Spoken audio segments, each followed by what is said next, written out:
मगन ईश्वर की भक्ति में, अरे मन क्यों नहीं होता। मगन ईश्वर की भक्ति में, अरे मन क्यों नहीं होता। पड़ा आलस्य में मूर्ख, रहेगा कब तलक सोता। पड़ा आलस्य में मूर्ख, रहेगा कब तलक सोता। मगन ईश्वर की भक्ति में, अरे मन क्यों नहीं होता। जो इच्छा है तेरे कट जाए, सारे मैल पापों के। जो इच्छा है तेरे कट जाए, सारे मैल पापों के। प्रभु के प्रेम जाल में क्यों नहीं अपने को तू धोता। प्रभु के प्रेम जल में क्यों नहीं अपने को तू धोता। विषय और भोग में फंसकर न कर बर्बाद जीवन को।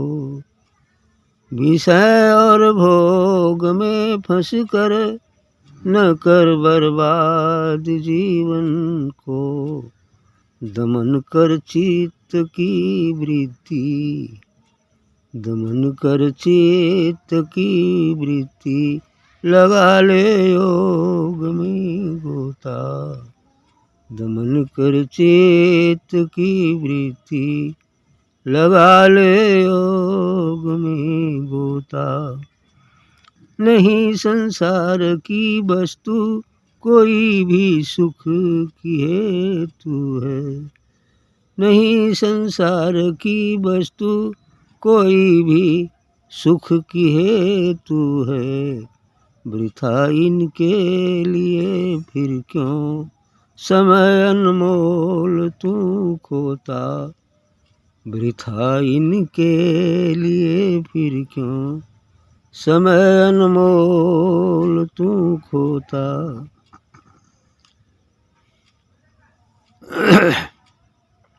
धर्म ही एक ऐसा है जो होगा अंत में साथी। धर्म ही एक ऐसा है जो होगा अंत में साथी। न पत्नी काम आएगा, न बेटा और नहीं कोई पोता। न पत्नी काम आएगी, न बेटा न कोई पोता। भटकता जा बजाना हक, मेरे मुख सुख के लिए सालिग। भटकता जा बजाना हक, मेरे फिरे सुख के लिए सालिग। तेरे हृदय के भीतर ही, तेरे हृदय के भीतर ही बहे आनंद का सोता। तेरे हृदय के भीतर ही बहे आनंद का सोता। ठीक है, चेतावनी भजन है। मगन ईश्वर की भक्ति में अरे मन क्यों नहीं होता। मन से शिकायत है भक्त की, तो मन को कहता है कि तुम ईश्वर की भक्ति में क्यों नहीं रमता है, ईश्वर की भक्ति क्यों नहीं करता है। हाँ, ऐसा उससे कहता है।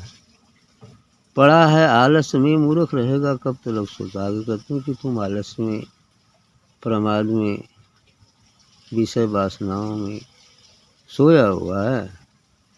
हाँ, पड़ गया है मूर्ख, रहेगा कब तलक सोता। नहीं कि तुम कब तक इसमें सोते रहो, जगो भी तो। ऐसा संकेत है।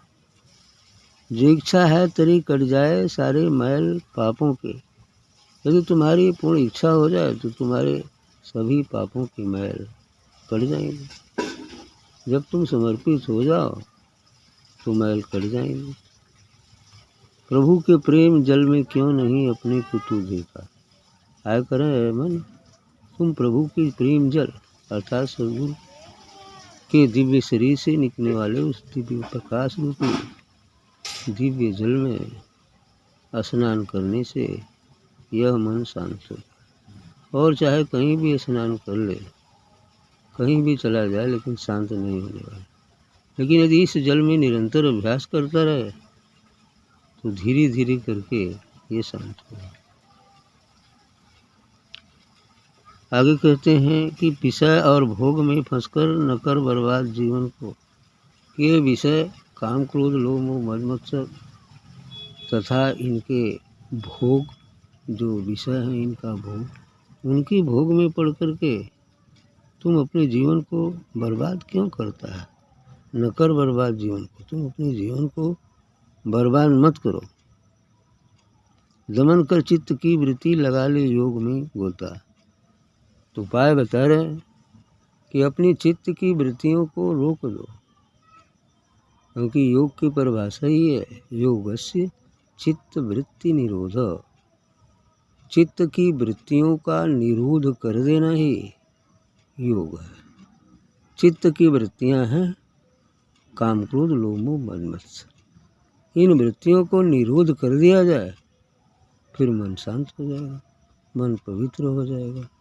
इसलिए कह रहे हैं कि दमन कर चित्त की वृत्ति, ये चित्त की वृत्ति को दमन कर दो, दबा दो, मिटा दो, लगा ले योग में गोता। तब योग में गोता लग जाएगा। जब ही हम विचार रहित होंगे, वृत्तियाँ समाप्त हो जाएंगी, निर्विचार हो जाएंगे, तो सद्गुरु में गोता लग जाएगा, उस आनंद सागर में गोता लग जाएगा।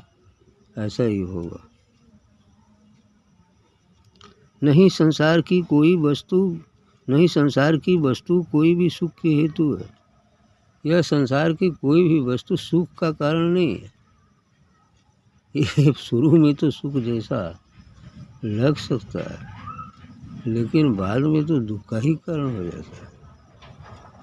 शुरू में ऐसा लगता है कि बहुत सुख प्राप्त हो गया, लेकिन कुछ दिनों के बाद वही दुख का कारण बन जाता है। तब उसे सुख कहें या दुख कहें।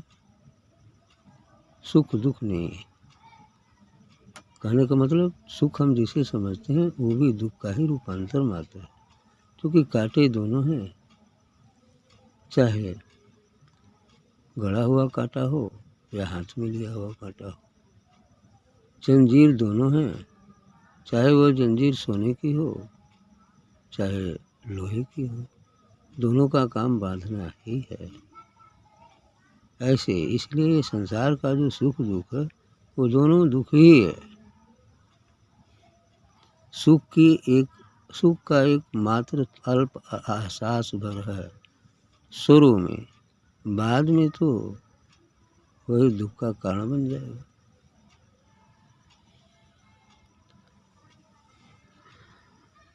आगे कहते हैं वृथा इनके लिए फिर क्यों समय अनमोल तू खोदा। और वृथा इनके लिए तुम व्यर्थ ही अपना समय खो रहा है। अपना समय क्यों खो रहा है जो चीज़ों का अस्तित्व ही नहीं है। लेकिन यहाँ ये भी बात कही गई कि कहें कबीर कुछ धंधा कीजिए, आप खाए औरों को दीजिए। कुछ धंधा तो करना ही पड़ता है, अपने भी खाओ दूसरों को भी खिलाओ। नेक और ईमानदारी से धर्मानुकूल आचरण करके कमाओ, उसमें भी सद्गुरु का याद रख के कमाओ।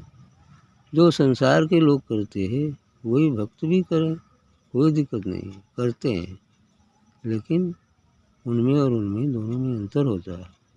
वे उसके प्रति आसक्ति भाव से करते हैं और भक्त अनासक्त भाव से करते हैं। इसलिए इनका तो उनका कर्म बनता है, लेकिन इनका कर्म नहीं बनता है, इसलिए वो मुक्त है। इसलिए कह रहे हैं इसी को निष्काम कर्म योग गीता में किसी ने भी कहा है। तो इसलिए कर से कर्म करो विधि नाना, मन राखो जहाँ कृपा निधाना।